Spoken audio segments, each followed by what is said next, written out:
आपका अपना YouTube channel तीर्था coaching maths classes में हार्दिक स्वागत है। तो चलिए आज कक्षा 9वीं का अध्याय 6 संख्याओं में भी है खेल इसी में हम आपको सिखाएंगे। ठीक है, इसमें आपको अपवर्त्य या गुणज निकालना सिखाएंगे। तो अपवर्त्य या गुणज किसे कहते हैं? तो मित्रों आपको एक शब्द में बता दूं, अपवर्त्य या गुणज का मतलब होता है दी गई संख्याओं का पहला। ठीक है, तो इसे हम परिभाषा के तौर पर इस प्रकार से बता सकते हैं कि किसी संख्या का अपवर्त्य या गुणज वे संख्याएं हैं जो उस संख्या से पूर्णतः विभाजित हो जाए, अर्थात दी गई संख्या का पहले में आए वह संख्या दी गई संख्या का गुणज या अपवर्त्य होगा। ठीक है, तो अपवर्त्य, गुणज और पहला समझो एक ही है। ठीक है, एक ही है। अपवर्त्य को ही गुणज कहा जाता है, अपवर्त्य को ही गुणज कहा जाता है और अपवर्त्य जो है दी गई संख्याओं के पहले में आता है। ठीक है, तो इस प्रकार से जैसे हम 5 का अपवर्त्य निकालते हैं, आपको और एग्जांपल के जरिए से आपको एकदम स्पष्ट हो जाएगा, कभी नहीं भूलोगे। ठीक है, तो जैसे हमारे पास 5 का अपवर्त्य निकालने के लिए कहा है, 5 का अपवर्त्य या गुणज लिखिए, तो हम लिख सकते हैं 5 5 एकम 5 5 दूनी 10 5 तिया 15 5 चौक 20 5 पंचे 25 5 छक्के 30 5 सत्ते 35। तो इस प्रकार से बढ़ते बढ़ते बढ़ते वो अनंत तक के जाएगा। ठीक है, मतलब किसी भी संख्या के अपवर्त्यों की संख्या अनंत हो सकती है। ठीक है, इसका फिक्स नहीं है, इसका कोई फिक्स नहीं है, ये अनंत तक है। अब जैसे हम 6 का निकालें, 6 का अपवर्त्य, 6 का अपवर्त्य या गुणज, तो इसमें भी हम लिख सकते हैं 6 एकम 6 6 दूनी 12 6 तिया 18 6 चौक 24 6 पंचे 30 6 छक्के 36 6 सत्ते 42। इस प्रकार से बढ़ते बढ़ते ये अनंत तक के जाएगा।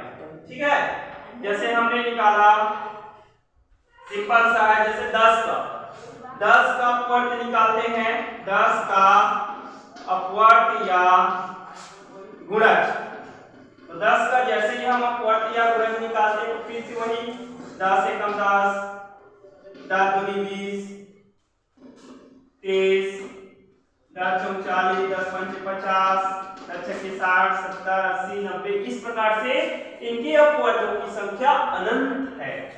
तो कह सकते हैं कि किसी भी संख्या के जो पहले अपवर्त्य होते हैं वो दी गई संख्या रहता है, और किसी भी संख्या के अपवर्त्यों की जो अंतिम संख्या उसे हम बता नहीं सकते, वो अनंत होता है। अब यहां पर जैसे हम 11 का निकालते हैं, 11 का अपवर्त्य या गुणज, 11 का अपवर्त्य या गुणज अगर निकालना है तो लिख सकते हैं 11 एकम 11 11 दूनी 22 11 तिया 33 11 चौक 44 11 पंचे 55 11 छक्के 66। इस प्रकार से हमारा ये जो संख्या है ये अनंत तक के जाएगा। इनके जो अपवर्त्यों की संख्या जो है वो फिक्स नहीं है, अनंत। ठीक है, लेकिन किसी भी संख्या का पहला अपवर्त्य जो है दी गई संख्या होता है। जैसे दी गई संख्या का तात्पर्य है, जैसे 11 है यहाँ पर, ठीक है 11 है, तो 11 जो है संख्या का पहला अपवर्त्य होगा, दूसरा अपवर्त्य 11 दूनी 22 11 तिया 33 11 चौक 44। इस प्रकार से करते करते इनकी संख्या जो है अनंत है। वैसे ही 5 का अपवर्त्य, पहली जो अपवर्त्य होगा वो 5 फिर 10, ठीक है 5 10 5 का, फिर तीसरा अपवर्त्य 15 चौथा 20। अब मैं बताया था कुछ देर पहले कि अपवर्त्य को ही गुणज कहा जाता है। अब गुणज मतलब गुणा, समझो पहला। और इसका एक और विशेषता ये है कि दी गई संख्याओं से ये पूरा पूरा भाग चला जाता है। जैसे आप 5 को अगर 5 से भाग दोगे तो कटाने के बाद एक आएगा, और 5 को अगर 10 से कटाते हैं तो 2 आएगा, फिर 15/5 करेंगे तो 3, 20/5 करेंगे तो 4, 25/5 करेंगे तो 5, और 30/5 करेंगे तो 6, 35/5 करेंगे तो 7। इस प्रकार से जो है दी गई संख्याओं से, मतलब ये जो है ये सब क्या है, गुणज है, और जो उस संख्या से पूर्णतः से विभाजित हो जाता है।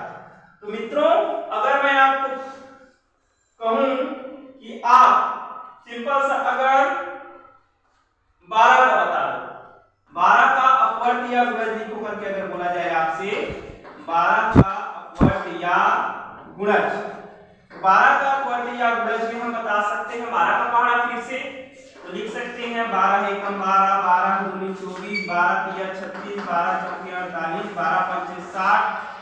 फिर ये इस प्रकार से इंफिनिटिव इनकी संख्या अनंत तक की हो सकती है, अपवर्तों की संख्या। तो मित्रों आपको हमारे द्वारा बताए गए ये अपवर्त निकालना आपको कैसा लगा, तो आप जो है मैं आपको कुछ और इसके बारे में बता दूं कि आप कोई भी संख्या का अपवर्त निकाल सकते हो, ठीक है। और ये जो है 4-5 मिनट का जो भी आप वीडियो देखेंगे 5 से 7, 8, 10 जो भी मिनट होगा आपको, तो इसमें आपका जो डाउट है ना वो पूरा क्लियर हो जाएगा, ठीक है। जो बच्चे पढ़ रहे हैं उनको भी आप जरूर इससे दिखाएं। तो फिर मिलते हैं फिर नेक्स्ट वीडियो में। तो मित्रों आपके लिए एक बहुत छोटा सा समझ लीजिए टेस्ट है, इसे आप कमेंट में जरूर बताना, या फिर जब आप स्कूल जाओगे तो अपने टीचर्स को भी दिखा सकते हो। निम्नलिखित संख्या का अपवर्त या गुणज बताइए। तुम्हारा पहला क्वेश्चन है 10 का गुणज या अपवर्त लिखिए। दूसरा प्रश्न है 18 का गुणज या अपवर्त लिखिए। 13 का गुणज या अपवर्त लिखिए। चौथा है 7 का गुणज या अपवर्त लिखिए। और पांचवा प्रश्न है 15 का गुणज या अपवर्त लिखिए। तो मित्रों आप इस प्रश्न को जरूर हल करें और हमारे इस चैनल को जरूर सब्सक्राइब कर लेना और अपने मित्रों और बंधुओं को शेयर जरूर कर देना। तो मिलते हैं फिर नेक्स्ट वीडियो में।